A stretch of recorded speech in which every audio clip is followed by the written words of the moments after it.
gente continua, então, vamos falar do julgamento da deputada cassada Flor de Lis e outros 4 réus pela morte de Anderson do Carmo. Rodrigo Viga está com a gente. O júri pode chegar, então, ter um ponto final?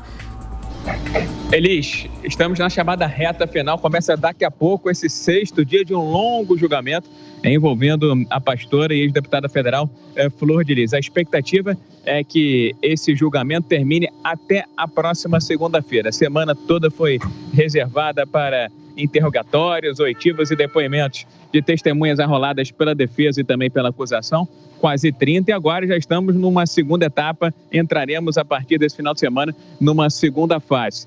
Que segunda fase é essa? Aquela que envolve o interrogatório dos réus nesse processo envolvendo a morte do pastor Anderson do Carmo, que estão sendo julgados pelo júri em Niterói, na região metropolitana. Além da Flor de Lis, 3 filhos dela e uma neta também estão como réus nesse processo, acusados de envolvimento direto ou indireto na morte do pastor Anderson do Carmo. Depois dessa fase de interrogatório, há uma espécie de embate, de debate entre Ministério Público e defesa e Ministério Público, com direito a réplica, tréplica e o quanto mais for necessário. Depois vem o momento das alegações finais, e só depois das alegações finais é que os integrantes desse tribunal do júri vão se reunir em uma sala reservada para decidir se Flor de Lis é culpada ou não, se ela foi realmente, como diz a polícia e o Ministério Público do Rio de Janeiro, a mentora do assassinato do pastor Anderson do Carmo. Portanto, isso deve acontecer entre a noite de domingo, talvez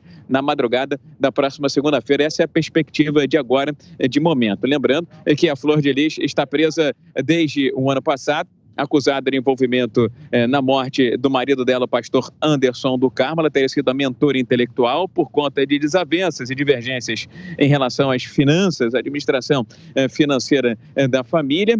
Anderson do Carmo foi executado com mais de 30 tiros, segundo as investigações, em meados de 2019, na casa onde morava com mais de 50 filhos e com Flor de Lis, em Pendotiba, Niterói, na região metropolitana. Aguardemos aí os próximos passos, mas hoje é o 6º dia, podemos chegar até o 8º dia, segundo as perspectivas de momento, viu, Elis? Ô Viga, você acompanhou bem de perto tudo isso, está acompanhando qual o momento, de tudo isso, do julgamento que te chamou mais atenção? Olha, foram vários momentos, principalmente aquele que mostra uma pastora fragilizada, debilitada. Teve até um momento em que um desembargador muito conhecido aqui do Rio de Janeiro foi arrolado como testemunha, e ela chegou a pedir perdão, pedir desculpa, porque esse desembargador trabalhava numa vara de infância e juventude, responsável aí pela adoção de filhos afetivos. Lembrando que a família, ela e o pastor, tinham mais de 50 filhos, muitos deles, a maioria, filhos afetivos. Agora, desde o início desse julgamento, alguns sinais que estão sendo emitidos. Primeiro, do lado da defesa de Flor de Lis, tentando mostrar que o pastor Anderson do Carmo tinha uma relação de abuso sexual, uma relação tóxica com algumas dessas filhas. Já do lado da acusação contra a Flor de Lis, são vários os sinais apontando de que ela, em desacordo com o pastor Anderson do Carmo, por conta das finanças, da gestão,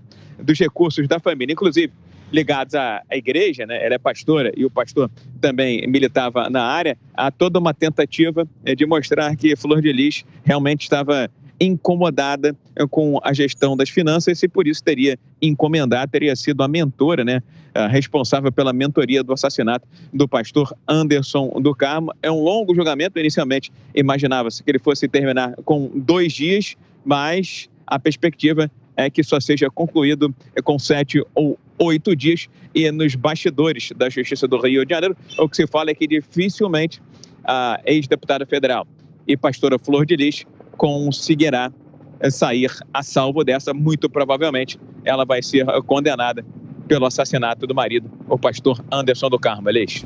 Grande Viga, muito obrigada pelas informações, você volta daqui a pouquinho.